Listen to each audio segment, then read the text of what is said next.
Hey, what's going on, guys? Today we're going to be going over the Nexomon Extinction type chart. With so many monster taming games having so many different unique combinations and interactions between the typings, I do think that these types of videos are very important. What we'll be doing is talking about each type matchup and then sort of theorizing as to why the matchups act in the way that they do. Hopefully by doing this, it will also help you remember certain type matchups that may seem a little odd at first, but make a little more sense when digging a little bit deeper. Anyway, so as per the usual with these sort of videos, what we're going to be doing is going over the offensive interactions for each type, and in doing such we'll also get the defensive interactions as a result. This is just so we're not being too redundant by saying something is weak to something else twice. That'll cause a lot more overlap than we already have, so offensive capabilities it is. But with all that being said, take a seat, relax, and let's dive right in.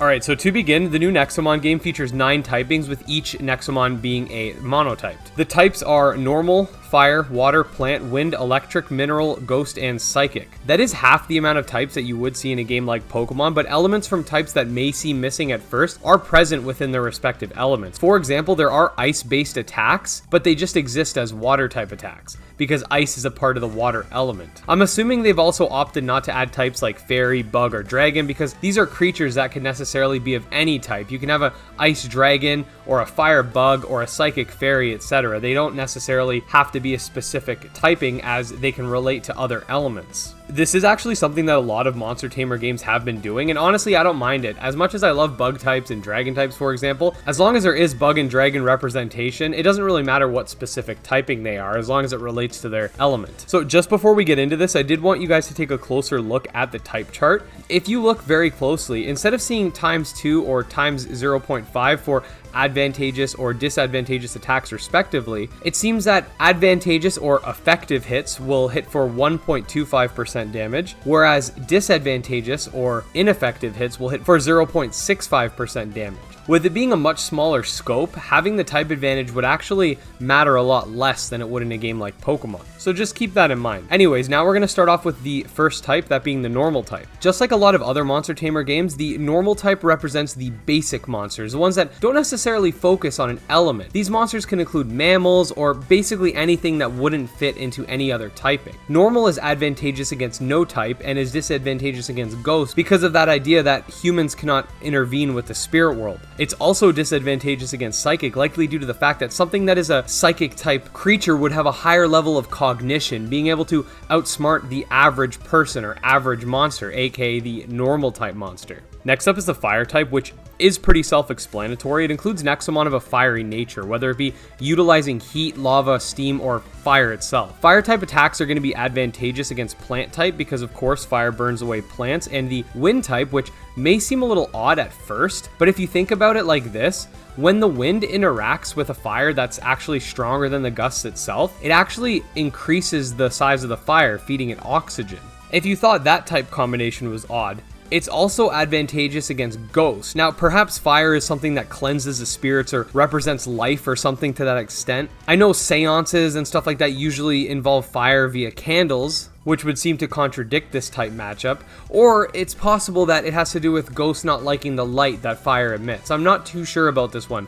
Let me know your guys' thoughts in the comments. It's going to be disadvantageous against fire itself because fire and fire just creates more fire, water because water obviously extinguishes fire, and mineral because throwing, let's say, sand on a fire would suffocate it, causing it to extinguish. The water type is home to many aquatic Nexomon, but more so than that, Nexomon of an icy nature as well. Water type Nexomon are quite diverse in that sense. On one hand, you could have a fish, and on the other hand, you can have an ice dragon. It's advantageous against fire because, again, water extinguishes fire. Mineral because over time, water can cause corrosion, as well as the idea that water turns dirt and sand into mud, making it easily breakable and collapsible, weakening its integrity basically. And interestingly, ghost. Now during my playthrough I was a little confused as to why this was. However, someone in the comment section, and I'm sorry I could not find your comment, but they did mention that perhaps it had something to do with holy water, in the sense that it basically cleanses the evil spirits. It makes sense to me. In regards to its disadvantageous matchups, it's pretty standard for a water typing. It's going to do less damage to plants because plants absorb water, electricity because water is a very good conductor, and water because water and water just make more water. The plant type is home to many Nexomon that are either plants themselves or have some sort of plant-based affinity. For example, Mara seems to be a mammal, specifically a cat, with plants around its body, not necessarily a plant itself. It's advantageous against water because, like I just said, plants absorb water. Electric because wood and other plants make a bad insulator, though, I mean, if a lightning bolt hits a tree, tree's coming down, so that matchup is kind of strange if you ask me, but not as strange as this matchup, which is Psychic. This may seem like an odd or sort of loose guess, but perhaps it's the idea that regardless of how intelligent or evolved humans get, nature can always take over. Whether it be the primal instincts that a lot of human behavior is in some way, shape, or form based off of, or even these man-made structures over time that succumb to nature eventually. I mean, just look at any abandoned city and you'll see what I mean. I'm not sure if that was a specific idea in mind when they decided to make this matchup, but I do think it's pretty fitting. Plant is disadvantageous against itself because plants plants more plants. Fire because, like we said, fire burns plants. And wind because high gusts or hurricanes or tornadoes, etc. can knock down trees and other large plant life structures. Next up is a wind type, which includes both airborne Nexomon as well as those who have the ability to control the winds. Think Mirn, for example.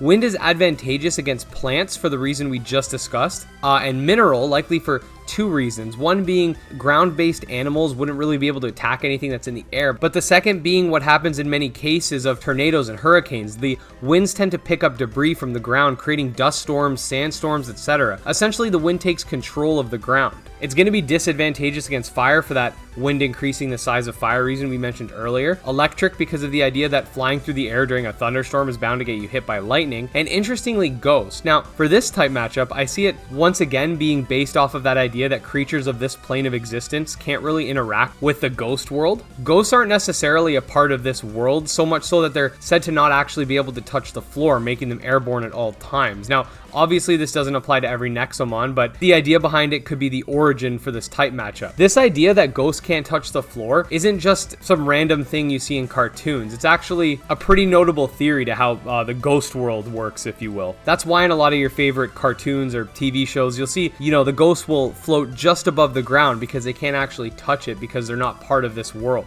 So perhaps the idea is that they float through the air already, so the air doesn't really have much of an effect on them. I'm not too sure. This is another one that I'd like to hear your guys' thoughts in the comments about. The electric type is made up of Nexomon who use various forms of electricity in combat or otherwise. This could include static electricity, lightning, etc. These types of Nexomon are known for their lightning fast speed feats and energetic natures. It's advantageous against water because of the conduction reason that we mentioned earlier. Wind because, like we said, flying through the air is a pretty good way to get hit by lightning during a storm. And another interesting matchup is Psychic. Now, this actually does make sense. It's similar to the logic in Temtem. Basically, it's the idea that a certain amount of voltage can mess up your brain, whether it be some sort of form of electroshock therapy or the electric chair or whatever. The idea of like frying your brain. It's disadvantageous against plants because, like we said, they're bad conductors. Electric itself because electric is just more electric. And mineral because of the idea of electrical grounding. Now, the mineral type is made up of Nexomon who are either made up of various rocks, crystals, sand, etc.,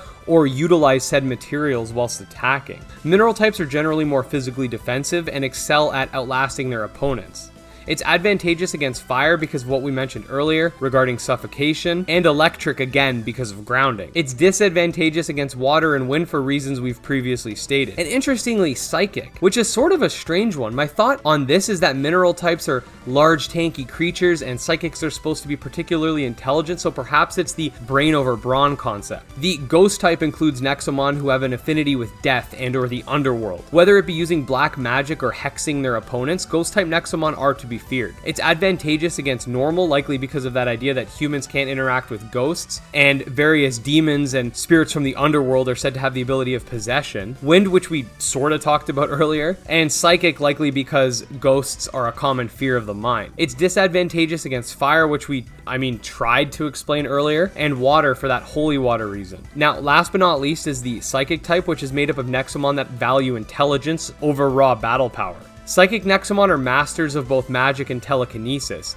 They use their abilities to outwit their foes. It's advantageous against normal because of that idea from earlier regarding intelligence hierarchies. Ghosts, which if you remember, was also good against it. So my guess here is that Ghost wins when attacking because it sort of sneaks up on the intelligent beings and startle it, whilst the Psychic type wins whilst attacking because it's prepared and it can use either its magic or its high intelligence to outwit the ghost or something like that. And interestingly, Electric, which again is also effective against it. So this time I'm thinking it's like this. As an intelligent being, we have the power to harness electricity, so it's effective. But if we are electrocuted by it, it's also very harmful to us. So it's sort of a two-way thing. We can harness electricity, but we can also be hurt by electricity. It's disadvantageous against Mineral, which is another double-ended one, because Mineral is also disadvantageous against it. So my theory on this one is that perhaps because minerals include various stones like diamonds, crystals, etc., many people, despite all logical faculties, will put arbitrary value and fight over these types of gems. It also does less damage to Psychic as well, because I guess two Psychic people duking it out would just sort of cause a cancellation effect. So yeah, that was the basic gist of the Nexomon type chart. There are definitely a few matchups that are strange to say the least, and I know for a fact that after editing and recording this video, I'm going to go back and play the game and forget some of them, but hopefully this video was helpful to those of you trying to get a grasp on the system. And if you did enjoy, make sure to like and subscribe for more monster taming content. Follow me on Twitter at GymLeaderEd. Check out our subscriber Discord, all links in the description. Until next time, guys, peace.